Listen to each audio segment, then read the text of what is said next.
చెప్తున్నా ఇది ఇప్పటి కాదు, నేను ఎమ్మెల్యే అయినప్పటి నుంచి చెప్తున్నా ప్రభుత్వానికి ప్రజెంటేషన్ ఇచ్చాను నేను.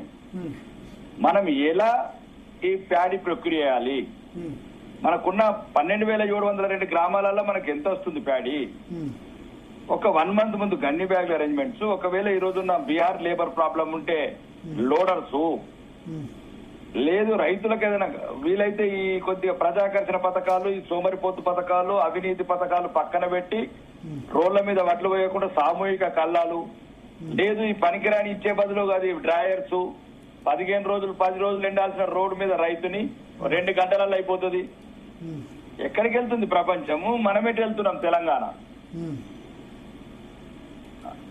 ఏ పంటలు పెట్టాలా, పంట మార్పిడి చెప్పారు. ఈ రోజు సుమారు ఈ రాష్ట్రంలో 27 కోట్ల బ్యాగులు అవసరం, జన్ని బ్యాగ్స్. ఒక ఎకరం ఒక జనుము తోటలేదు.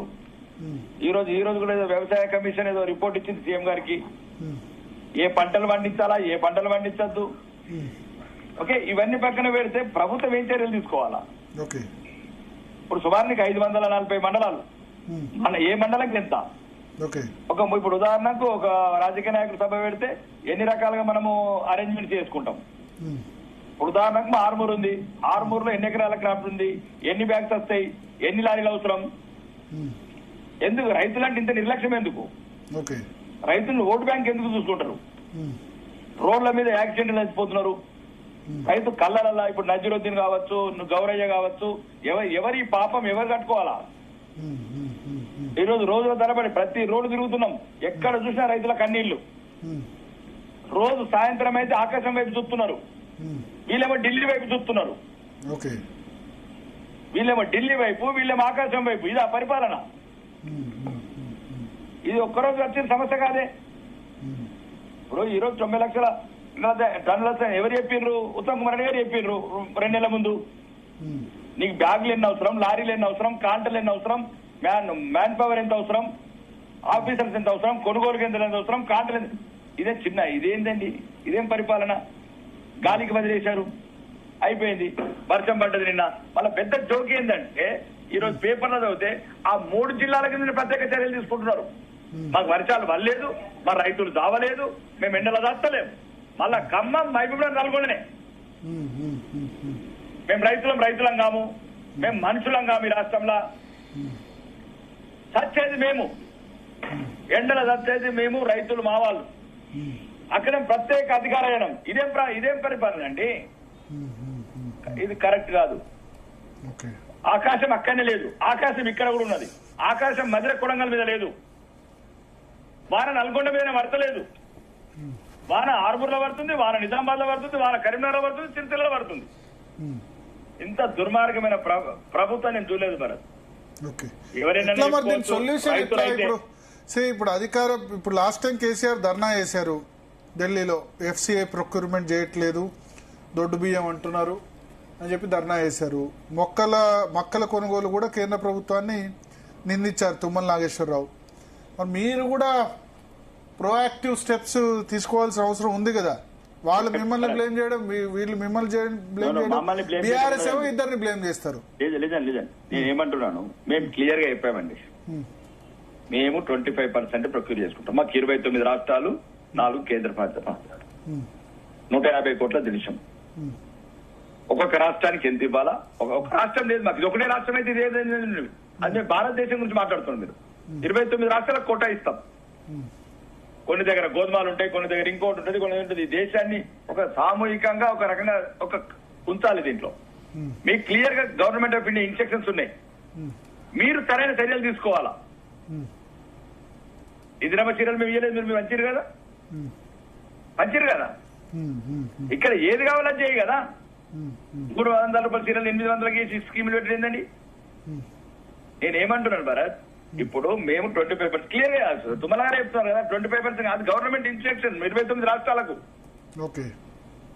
మాకు రైస్ ఇక్కడ బీహార్ లెక్క పండుతున్నది, ఆంధ్రప్రదేశ్ లెక్క పండుతున్నది. ఇప్పుడు అవన్నీ ప్రొక్యూర్ చేయాలి కదా మేము. మాకున్న వసతులు, భారతదేశంలో ఉన్న గిడ్డంగుల వసతులు కావచ్చు, ట్రాన్స్పోర్ట్ వసతులు కావచ్చు, మాకు ఎంత యూసేజ్ ఉన్నదని కావచ్చు, ఇవన్నీ తీసుకొని ఒక కోట, ఒక పాట, దాన్ని బట్టి మిగతా దానికి మీరు అరేంజ్మెంట్ చేసుకోవాలి. రాష్ట్ర ప్రభుత్వం 1,50,000 కోట్లు పెట్టి మూసీ ప్రాజెక్టు కడతాంటావు, 5 లక్షల కోట్లు పెట్టి ఫ్యూచర్ సిటీ కడతాంటావు, రైతుల గోడౌన్లు కట్టలేవా, లోడర్స్ లేవా, కల్లాలు వేయలేవా? మరి ఇదే పరిపాలన. ఇప్పుడు నీకెంత వరకు ఉంటుంది? ఉదాహరణకండి, కేంద్ర ప్రభుత్వం ఎంతవరకు చేయాలో అంతవరకు చేస్తుంది. దానికి నియమాలు ఉంటాయి, పద్ధతులు ఉంటాయి. ఒక్కొక్క రాష్ట్రం ఒక్కొక్క డిమాండ్ చేస్తుంటే కుదరదు కదండి. నువ్వు ఇది చేస్తావు, పంజాబ్ ఇంకోటి చేస్తాడు, మధ్యప్రదేశ్ ఇంకోటి చేస్తాడు, గుజరాత్ ఇంకోటి చేస్తాడు. నీ రాష్ట్రంలో నీ పంట ఎంట పడుతున్నది. మరి 44,000 కోట్లు లిక్కర్ అమ్ముతలేరే వేరే రాష్ట్రంలో? నీ రాష్ట్రంలో లిక్కర్ బారులు వారిస్తున్నారు కదా. నీ రాష్ట్ర ఆదాయం ఎంత? నీ రాష్ట్ర జీడిపి ఎంత? నీ రాష్ట్ర సెల్ ట్యాక్స్ ఎంత? లిక్కర్ ట్యాక్స్ ఎంత? ఎక్సైజ్ ఆదాయం ఎంత? దీని మీదకి వెళ్ళి పరిపాలన ఉంటది. నువ్వు ఎప్పుడైతే రైతుల కమిట్మెంట్ ఇచ్చావు నువ్వు కొంటానని, ఆ సౌకర్యాలు ముందే రెడీ చేసుకో. గవర్నమెంట్ ఎంతవరకు ఉంటుంది నీకు ముందే తెలుసు. ముఖ్యమంత్రి గారు కూడా మన రైతు మీటింగ్ లో అన్నారు, 50 లక్షల టన్నుల వరకే పండించండి అంటే. పంట పండినాక చెప్తావా? ఎలక్షన్లు అయినాక 2 సంవత్సరాలు గద్దెనెక్కినాక చెప్తావా? గద్దెకి ముందే ప్రతికింద కొంటావా? గద్దెక్కక ముందు. ఇప్పుడు పంట మార్పిడి అని చెప్తున్నారు, ఎట్లా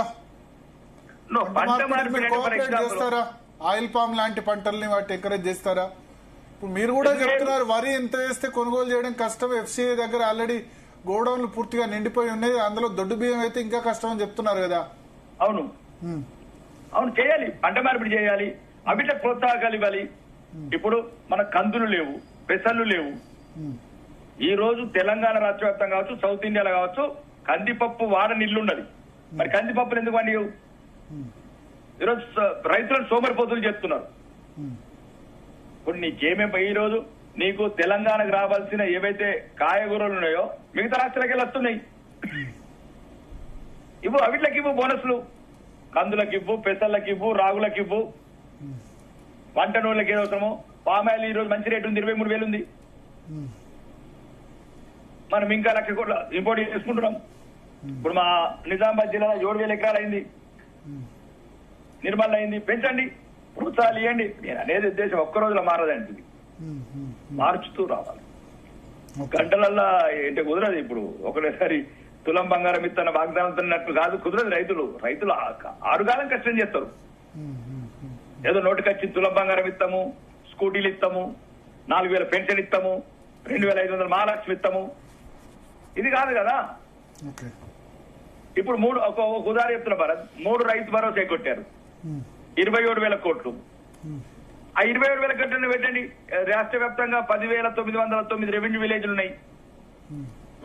ఒక రెవెన్యూ విలేజ్ 2.5 కోట్లు ఇవ్వండి. ప్రతి ఊర్లో ఈ వర్షం ప్రాబ్లం ఉన్నది. నీకు సామూహిక కల్లాలు, ఒక డ్రైవ్ రోజు ఉంటది. ఎట్లా ఎగ్గొట్టారు కదా 27,000 కోట్లు. ఒక్క రైతు భరోసా 9,000 కోట్లు అండి. 3 రైతు భరోసాలు ఎగ్గొట్టాడు. ఒక 3,000 లెక్క పెడితే ఇంకా 30,000 కోట్లు ఎగ్గొట్టాడు. 27,000 కోట్లు అయితే నువ్వు ముంచేసిన పైసలు ఉన్నాయి కదా రైతులకు.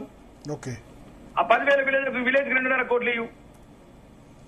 ఎట్లనే ముంచినావు కదా, ఎట్లనే కొట్టినావు కదా, ఇట్లనే రైతులకు ఉపయోగించు. పరిపాలన ఒకటి నిజాయితీగా ఉండాలండి. ప్రజల్ని మోసం చేసి తాయిలాలు చెప్పి మళ్ళీ ఇప్పుడు ఎలక్షన్ రాగానే 8,000 పెన్షన్ ఇస్తా, 3 తులాల బంగారం ఇస్తా, ఇదేం పద్ధతి అండి? రైతులండి. మేము చూస్తే భరత్ గారు మీరు కూడా ఒక పర్యటన వెళ్ళండి, మీరు ఆల్ ఛానల్స్ అంతా వెళ్ళండి. ఈ సిచ్యువేషన్ బాగాలేదని చర్చ పెట్టాం మేము ఇవాళ. మీరు వెళ్ళండి, రోలమండి, ఆ రైతులు చూడండి, వానొస్తే అనుకున్నారండి. ఈ పాపం ఎవరికి పోతుందండి? ఒకటి మంత్రి పదవులు నొకడు, ఢిల్లీలో ఆ కోట నొకడు, ఈ కోట నొకడు. ఇదే రాజకీయం అండి.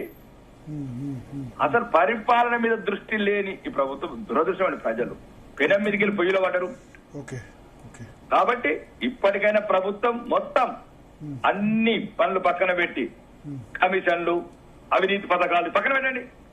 రైతు దగ్గర ఒక గింజ ఉంచకుండా చూడండి. ఏం చేస్తారండి? కలెక్టర్ అమలు పని చేస్తారా? నేను రోజు 10 సార్లు కలెక్టర్ ఫోన్ చేస్తాను. ఏం చేస్తారమ్మా? లారీ తీసుకొస్తారా కలెక్టర్? ఏం చేస్తారండి కలెక్టర్ ఆఫీసర్లు? మెయిన్ పవర్ లేదు, ఒక ట్రాన్స్పోర్ట్ లేదు, రకరకాల సమస్యలు. పరిపాలన ప్రత్యేకంగా కమిటీ వేయాలా. కొద్దిగా అగ్రికల్చర్ ఎక్స్పర్ట్స్ ఉన్న రైతు నాయకులు కావచ్చు, దీని మీద అనుభవం ఉన్న వాళ్ళు కావచ్చు. కాబట్టి ఇదంతా 3 సంవత్సరాలు చెప్తాను. నేను ఇచ్చాను ప్రజెంటేషన్. రైతు సమ్మేళనంలో 6 మంత్రులు, ఒక్కొక్కరు 6 సార్లు గెలిచిన మంత్రులు రాను రోజు. పుట్టినమే మంత్రులు అయినందుకు 6 సార్లు ఎమ్మెల్యేలు, 4 సార్లు మంత్రులు. ఇక చెప్పుండ్రా అంటే మాకు చెప్తారు ఇక అసెంబ్లీలో బయట ఇట్లా చెప్తారు ఇక. ఒకసారి రాజయ్య గారిని అడుగు. రాజయ్య గారి వాళ్ళ రాజయ్య లేరా?